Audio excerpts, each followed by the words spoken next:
The rain was relentless, hammering the windows of the old diner like it wanted to break in. I sat in the corner booth, my sketchbook open, pencil frozen mid-stroke, as I stared at him. Elliot Parker, the guy who'd haunted my dreams since sophomore year. He was across the room, laughing with his friends, oblivious to the way my heart stuttered every time his green eyes caught the light. I shouldn't have been sketching him. Not here. Not in Havenwood, Virginia, where secrets like mine could unravel a life faster than you could say small-town gossip. But my pencil had a mind of its own, tracing the sharp curve of his jaw, the messy brown curls that fell over his forehead, the way his flannel shirt hugged his shoulders. Each line was a confession I'd never dare speak aloud. I was Ethan Caldwell, the quiet artist, the kid who kept his head down and his feelings locked away. Being gay in a town like this wasn't just hard, it was a tightrope walk over a pit of judgment. The diner door swung open, letting in a gust of wet wind and a figure I recognized instantly. Ms. Clara, the town librarian, who'd caught me doodling in the margins of library books more times than I could count. She spotted me, gave a knowing smile, and slid into the booth across from me. "Ethan, you're gonna wear that pencil down to a nub," she teased, her eyes flicking to my sketchbook. I slammed it shut, heat creeping up my neck. "Relax, kid," she said, sipping her coffee. "Your secrets are safe with me, but you might want to be careful where you let that heart of yours wander." Her gaze drifted toward Elliot, and my stomach dropped. Was I that obvious? I mumbled something about needing to go and bolted for the door. My sketchbook clutched to my chest like a shield. The rain soaked me instantly, but I didn't care. I needed to get out, to breathe, to stop imagining what it'd be like to tell Elliot the truth. The truth that I'd been in love with him for 2 years. Ever since he'd sat next to me in art class and complimented my sketch of a starry night. He'd called it alive, and I'd been chasing that feeling ever since. By the time I reached the park, the rain had slowed to a drizzle. I slumped onto a bench under a massive oak, my sketchbook damp but safe under Yuri. "Not alone," he said, his voice low and teasing. "You've got some explaining to do, Ethan Caldwell." I froze, my heart hammering. There he was, Elliot Parker, leaning against the wall, his arms crossed, that infuriatingly perfect smile tugging at his lips. His flannel was slightly damp, clinging to his frame, and his green eyes were locked on mine with an intensity that made my knees weak. "Since when?" he repeated, stepping closer, his voice soft but firm, like he was daring me to lie. I opened my mouth, but no words came out. My sketchbook was still in my hands, the page open to that drawing, the one of him, shirtless, leaning against a tree, a fantasy I'd never meant for anyone to see. He caught me red-handed, and now there was no escaping the truth. "Elliot," I started, but he cut me off, taking another step until he was close enough that I could smell the rain on his skin, feel the heat radiating from him. "Don't," he said, his voice barely above a whisper. "Just tell me. Since when, Ethan?" I swallowed hard, my back pressed against the cold brick wall of the school's art building, the place where this whole mess had started. My mind raced back to that first day in art class. His laugh, his warmth, the way he'd made me feel seen. "Since sophomore year," I admitted, my voice shaking. "Since you..." His smile softened, and for a moment, the world stopped. The rain, the town, the fear, it all faded. It was just us. and the weight of my secret finally out in the open. He didn't step back. Instead, he leaned closer, his hand brushing mine, and my breath caught. "You should have told me sooner," he said, his voice carrying a hint of something I couldn't quite name: regret, maybe, or hope.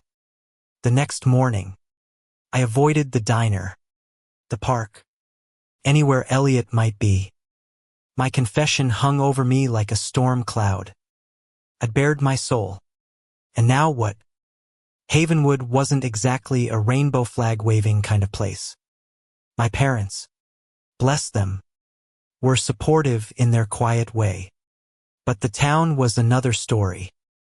Whispers followed me like shadows about the artsy kid who spent too much time alone, who didn't date, who kept his sketchbook closer than a best friend. If they knew the truth, I'd be the talk of every church picnic and barbershop for months. I hid in the art room at school, surrounded by half-finished canvases and the smell of turpentine. It was my sanctuary, the one place where I could be myself without judgment. I was working on a new Paisea stormy sky over the park, with two figures blurred in the distance when the door creaked open. My heart sank. "Elliot, you're avoiding me," he said. Not a question. He crossed the room in 3 strides, his boots leaving faint mud prints on the tile. "I'm not," I lied, focusing on my canvas, my brush trembling. "Ethan." His voice was gentle but insistent, and he reached out, stilling my hand. "Look at me." I did, and it was a mistake. Those green eyes were too much, too knowing. "I'm not mad," he said. "I'm surprised, but not mad." "Surprised?" I scoffed, pulling my hand away. "You saw the drawing. It's pretty clear what I've been thinking about." He laughed, a low, warm sound that made my chest ache. "Yeah, but I didn't know it was me. I thought you were just artsy." I rolled my eyes, but my cheeks burned. "It's always been you," I muttered, barely audible. He didn't say anything for a moment, just watched me with that unreadable expression. Then he stepped closer, his hand grazing my arm. "You're not the only one with secrets, you know." My breath hitched. "What's that supposed to mean?" He hesitated, then pulled something from his pocket, a folded piece of paper. My stomach twisted as he unfolded it, revealing a sketch. Not mine, but his. It was me, sitting on that park bench, my head tilted back, eyes closed, like I was dreaming of something far away. The lines were careful, almost reverent, capturing details I didn't think anyone noticed: the way my glasses slipped down my nose, the curve of my smile. "Since junior year," he said quietly, answering the question I hadn't asked. "That's when I started drawing you." I stared at the sketch, my throat tight. You never said anything." "Neither did you," he shot back, but there was no anger in it, just a shared vulnerability. We stood there, 2 boys with secrets, our sketches laid bare, the air between us thick with possibility. The rest of the week was a blur. I couldn't look at Elliot without seeing that sketch, without wondering what it meant. We'd always been friend study sessions, late-night talks about art and music, moments that felt like they could have been more but never were. Now, every glance felt charged, every brush of his arm deliberate. I was terrified and exhilarated, caught between wanting to run and wanting to stay. Friday night, there was a bonfire at the lake, a Havenwood tradition. I almost didn't go, but my friend Mia dragged me along. her dark eyes sparkling with mischief. "You can't hide forever, Ethan," she said, tossing her braids over her shoulder. Mia knew had known since last year when I'd blurted it out over pizza and she'd been my rock. Never pushing but always there. The bonfire glowed against the night sky, the air thick with the smell of burning wood and marshmallows. Elliot was there, of course, surrounded by his usual crowd. But his eyes kept finding mine across the flames. Each time, my heart did a stupid flip, like I was 16 again. Later, when the crowd thinned, he found me by the water's edge, away from the noise. "You're quiet tonight," he said, sitting beside me on the damp grass. "Just thinking," I said, staring at the lake's dark surface. "About everything." He nodded, like he understood. "I've been thinking too. About how I should have noticed sooner. About what I'd do differently if I had." My pulse raced. "And what would you do?" He turned to me, his face lit by the distant firelight.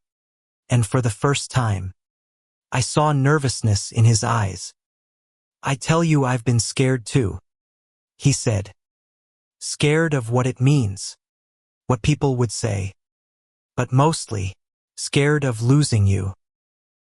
I swallowed hard, the weight of his words settling over me.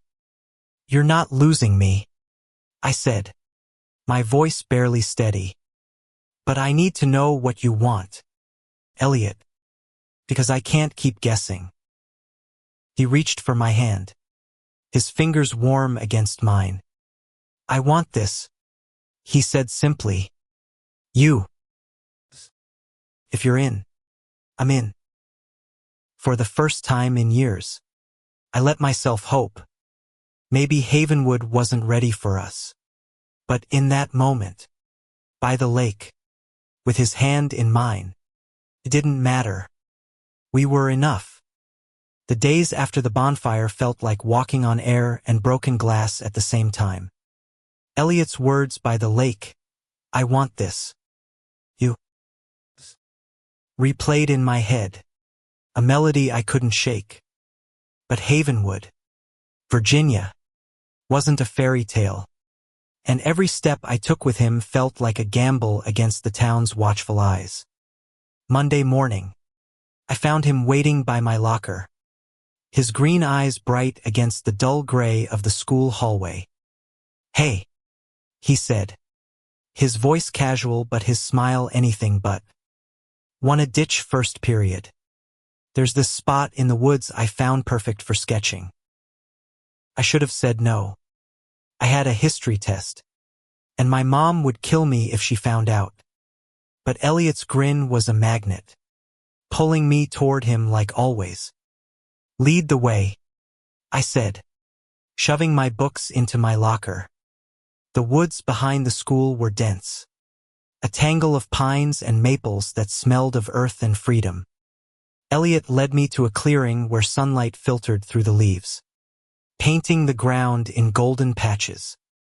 He spread a blanket he'd stashed in his backpack, and we sat, our sketchbooks open, pencils moving in silence.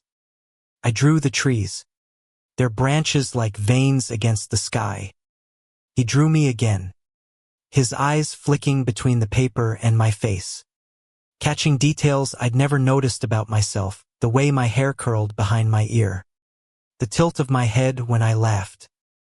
"You're making me self-conscious," I muttered, but I was smiling.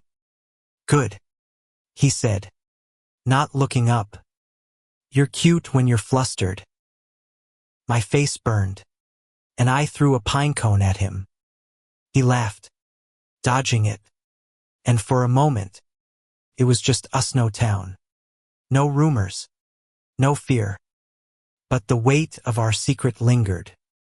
We were two guys stealing moments in the woods, hiding from a world that might not understand.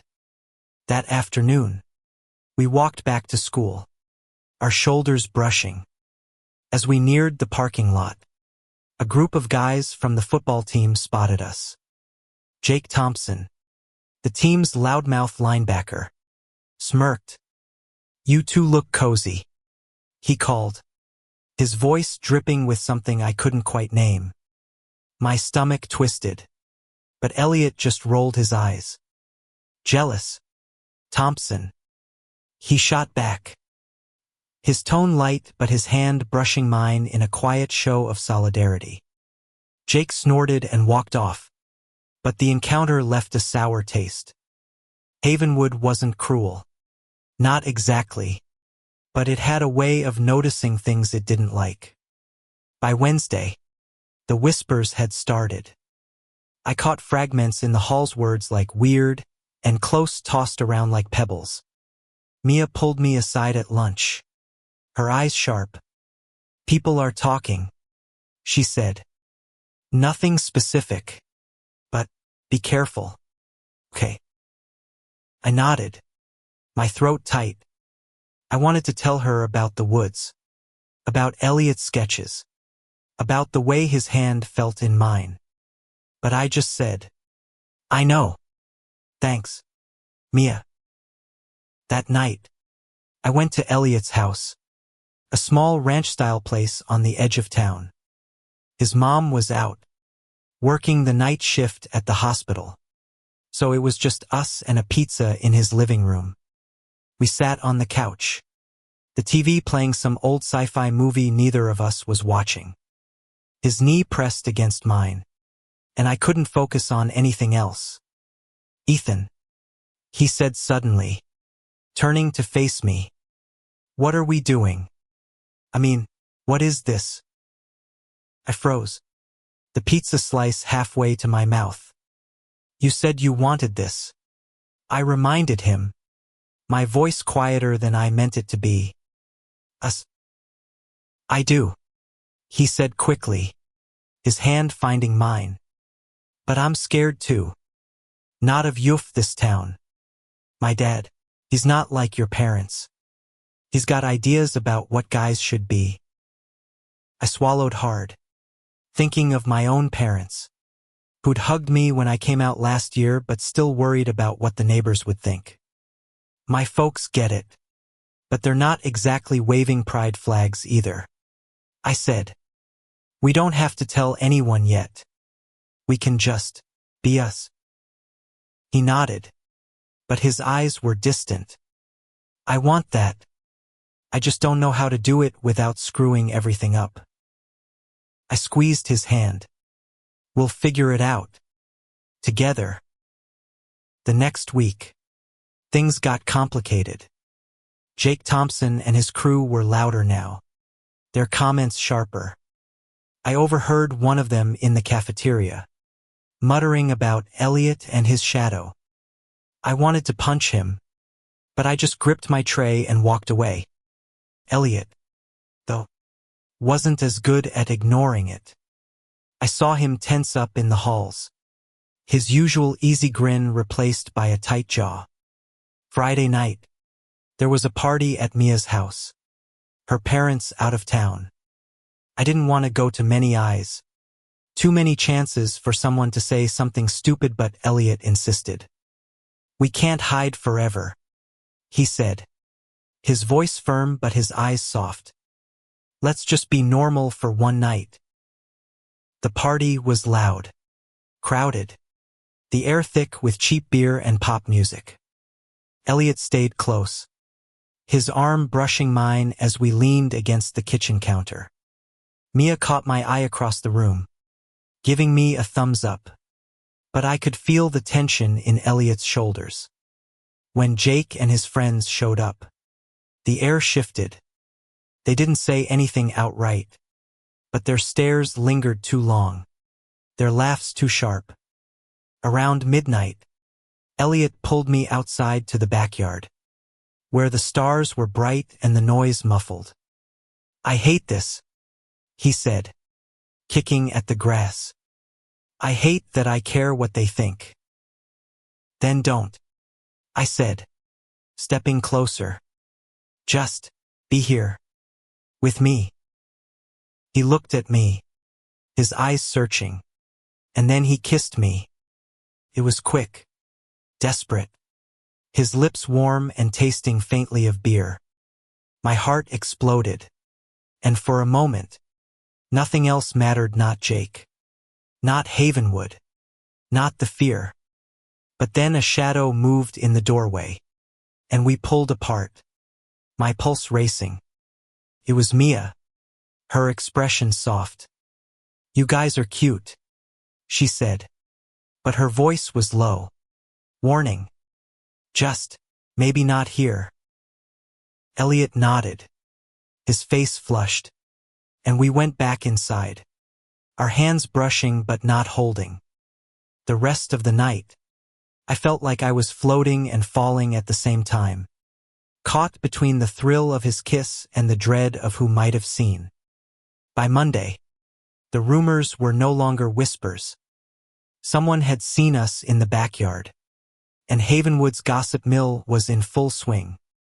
I heard it in the halls, saw it in the sidelong glances. Elliot's dad called him home early that day, and when I texted him, his replies were short, clipped. Talk later, he said, but later never came.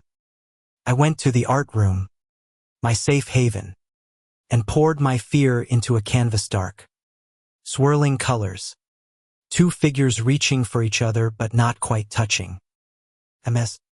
Clara found me there, her eyes kind but worried. You okay, Ethan? She asked. I shook my head, unable to speak. She sat beside me, her presence steady. Love's never easy, she said. But it's worth it. You're worth it. I wanted to believe her, but the silence from Elliot was deafening. That night, I sat on my bed, staring at his sketch of me, wondering if I'd pushed too far, too fast, wondering if I'd lost him before we'd even really begun. The silence from Elliot stretched into days, each one heavier than the last. I checked my phone between classes, hoping for a text, a call, anything to break the void. Havenwood's rumors were relentless now, whispers about those two art kids, trailing me like smoke, curling into every corner of my life. By Wednesday, I couldn't take it anymore.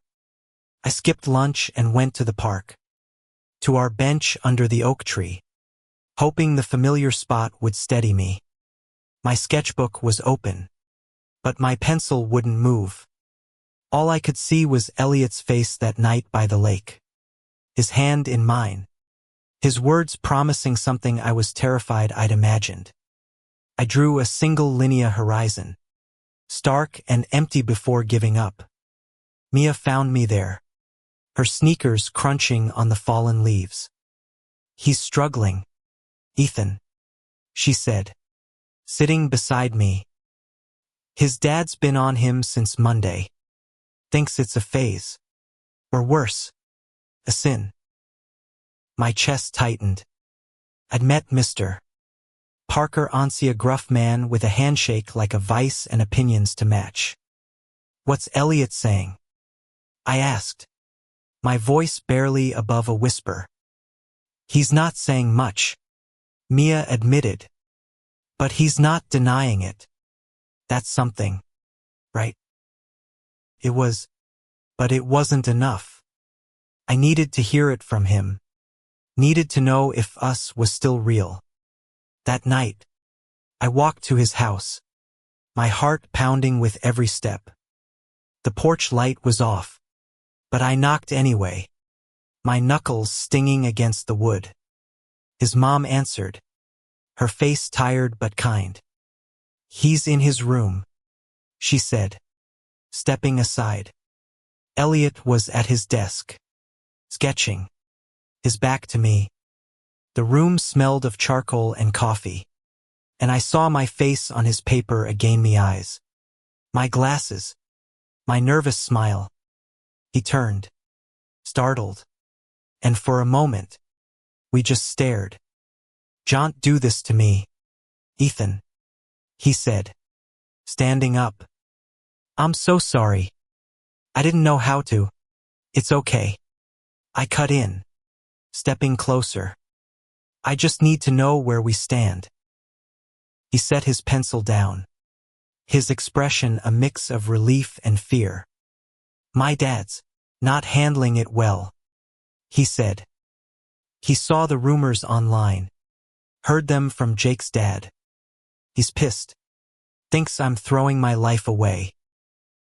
I swallowed hard, sitting on the edge of his bed. "And what do you think?" He ran a hand through his curls, his eyes avoiding mine. "I think I meant what I said by the lake. But it's not just my dad. It's this town. The looks, the whispers. I don't know if I'm strong enough for this." His words hit like a punch, but I leaned forward, my voice steady. "You don't have to be strong alone. I'm here, Elliot. I've been here, waiting, for years." He looked at me then, his green eyes softening. "I know. I just need time to figure out how to do this without losing everything else." I nodded, my throat tight. "Take the time, but don't shut me out, okay?" He reached for my hand, his grip tentative but warm. "I won't. I promise." The next day, school was a minefield. Jake and his crew were quieter, but their eyes still followed us, their silence louder than words. Kept my head down, focusing on my art, on the canvas that was starting to look like Ustwo figures. Closer now, almost touching. Elliot was distant, but not gone. He'd sit with me at lunch, his knee brushing mine under the table, a quiet reminder of his promise. MS. Clara caught me after class, her eyes sharp. "You're holding up okay?" she asked, her voice a lifeline. "Barely," I admitted, showing her my canvas. "But I'm not giving up." She smiled, squeezing my shoulder. "Good. You're stronger than you think, Ethan." That night, Elliot texted me, "Meet me at the clearing. 8 p.m. My heart leapt, and I was there early, the woods quiet except for the rustle of leaves. He showed up with his sketchbook, his expression nervous but determined. He opened it to a new drawingus. Together, hands clasped, faces lit by sunlight. "I'm in," he said simply, his voice steady despite the tremor in his hands. "I don't know how this works, but I'm in." Kissed him then, slow and sure. The trees are only witnesses. It wasn't perfect, but it was ours. The weeks that followed were a tightrope. We kept things quiet, meeting in the woods, the art room, anywhere we could steal moments. Havenwood didn't let up, the rumors grew, fed by Jake's crew and fueled by small-town boredom. Elliot's dad was colder now, his words sharp, but his mom started leaving books about acceptance on the kitchen table, her quiet way of fighting for him. One night, we went to the lake, the bonfire long gone but the stars still bright. We sat on the grass, our sketchbooks open, drawing each other like a vow. I told my mom, he said suddenly, "About us." My heart stopped. "And she cried," he said, his voice soft.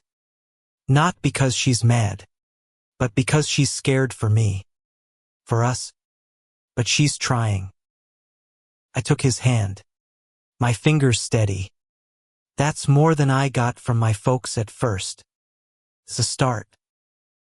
He nodded, his thumb tracing circles on my hand. "It's a start." By spring, Things shifted. The rumors hadn't stopped, but they dulled, drowned out by the noise of graduation plans and college applications. Elliot and I were careful but not invisible. We'd hold hands in the woods, kiss in the art room, laugh in the diner when no one was looking. Mia became our cheerleader, her smile bright as she planned our escape to a bigger city, somewhere we could be us without fear. One day, Ms. Clara called us to the library, her desk piled with college brochures. "You two are going to be okay," she said, handing us applications rateful. "You're both stronger than this town thinks." We nodded, our hands finding each other under the table. "Thanks, Ms. Clara," I said, "for everything." Graduation was a month away, and Havenwood was starting to feel like a cage closing in. Elliot and I had carved out our own world in the woods, the art room, the quiet corners of the diner. But the town's eyes were relentless. Every whisper, every glance, felt like a countdown to when we'd leave for college. Richmond for me. D.C. for Elliot. Cities big enough to lose ourselves in. The night after prom, we ditched the after-party and went to the lake, our spot by now.